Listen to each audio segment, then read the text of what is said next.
అందరికీ నమస్కారం. రాష్ట్ర ప్రజలకి శ్రేయోభిలాషుల ప్రతి ఒక్కళ్ళకి వైఎస్ఆర్సీపీ కార్యకర్త ఒక సోదరుడు కృష్ణారెడ్డి 151 సీట్లు ఉన్న వాళ్ళే 11 ఇచ్చి బయటికి పంపించేశారు. కృష్ణారెడ్డి బోడి 20 ఎకరాలు మీరు సంపాదించినవి కాదు, మీ తాతల ముత్తాతలు సంపాదించిన 20 ఎకరాలు. దాన్ని అడ్డం పెట్టుకొని మీరు బతుకుతున్నారు. ఊరకు గాలి మాటలు మాట్లాడితే కాదు కృష్ణారెడ్డి, ఒక్కసారి తెలుసుకో. నీకెందుకు ఈ రాజకీయాలు, పనికిమాలిన రాజకీయాలు? ఈ రాజకీయాలు నీకు అవసరమా? బెట్టింగ్ అవసరమా? మీకు ఏమైనా తెలిసి ఉంటే మాట్లాడండి, లేకపోతే మాట్లాడవలసిన అవసరం లేదు. మీకు అదంతా అవసరమా బెట్టింగ్ అనేది? ఐపీఎల్ వేసుకో, ఈరోజైనా కానీ రేపైనా కానీ ఎప్పుడైనా కానీ ఎలక్షన్ అయిపోయినాక ఎవరు కూడా నీకు పోటీ చేయలేదు. నీకు అర్థమైందా ఏ విధంగా అయింది, ఎలా అయింది కూడా? అదేవిధంగా నీకు ఎవరైనా బెట్టింగ్ కాల్సి ఉంటే ఒక సిప్ప చేతికి ఇచ్చి అడుక్కోమని చెప్పేవాళ్ళు రాష్ట్ర ప్రజలు. నీకు ఎవరు కూడా అర్థం కాలేదేమో, ఎవరేమో తెలియదేమో, నీకు మీద బెట్టు కట్టలేదు. ఇప్పుడు ఎలక్షన్ అయిపోయి రిజల్ట్ వచ్చినాక ఎంతోమంది నీ ఫోన్ నెంబర్లు అడుగుతున్నారు, నీ అడ్రస్ అడుగుతున్నారు. ఒకసారి వాళ్ళకి తెలియపరుస్తావా కృష్ణారెడ్డి గారు? ఒకసారి వాళ్ళకు ఢీ కొడతావు కృష్ణారెడ్డి గారు? నీ సవాళ్ళ మీద ప్రతి సవాళ్ళు ఆపివేసేయి. నువ్వు సంపాదించిన ఆస్తి కాదు 20 ఎకరాలు, మీ తాతలు ముత్తాతలు సంపాదించిన ఆస్తితో నువ్వు దాన్ని కూడబెట్టుకొని భద్రంగా దాపెట్టుకొని నువ్వు సవాళ్ళు విసురుతున్నాయి. నాకు 20 ఎకరాల పొలం ఉంది, ఏ ఒక్క సీటు వచ్చినా కానీ, ఒక్క సీటుతోనైనా కానీ జగన్మోహన్ రెడ్డి గారు సీఎం అవుతాడు అని బెట్టుగాశావు. అదే బెట్టిగా ఎవరైనా తగిలి నీ అడ్రస్లో అని గాలి లేచిపోయేవాడు కృష్ణారెడ్డి గారు.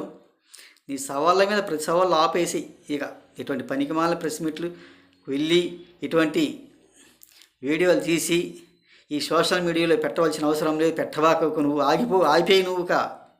ఇటువంటి గాలి నాయలు కూడా నీకు తగ్గ వాళ్ళు కొంతమంది ఉన్నారు.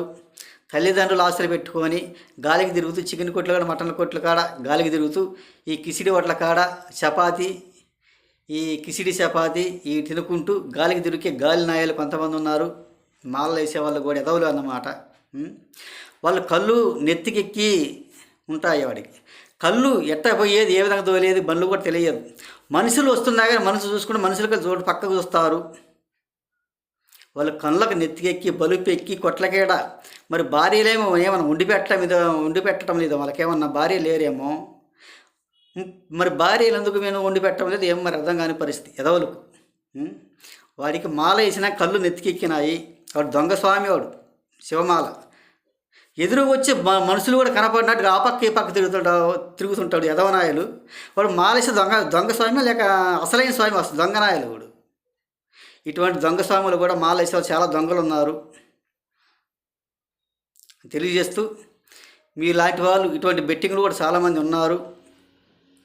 తాగి తందన ఆడుతూ బెట్టింగ్లకు వస్తారు, అధికారంలోకి వచ్చేదంటే ఇది శూన్యమైపోతుంది వైసీపీ. తెలుసుకోండి కొద్దిగా.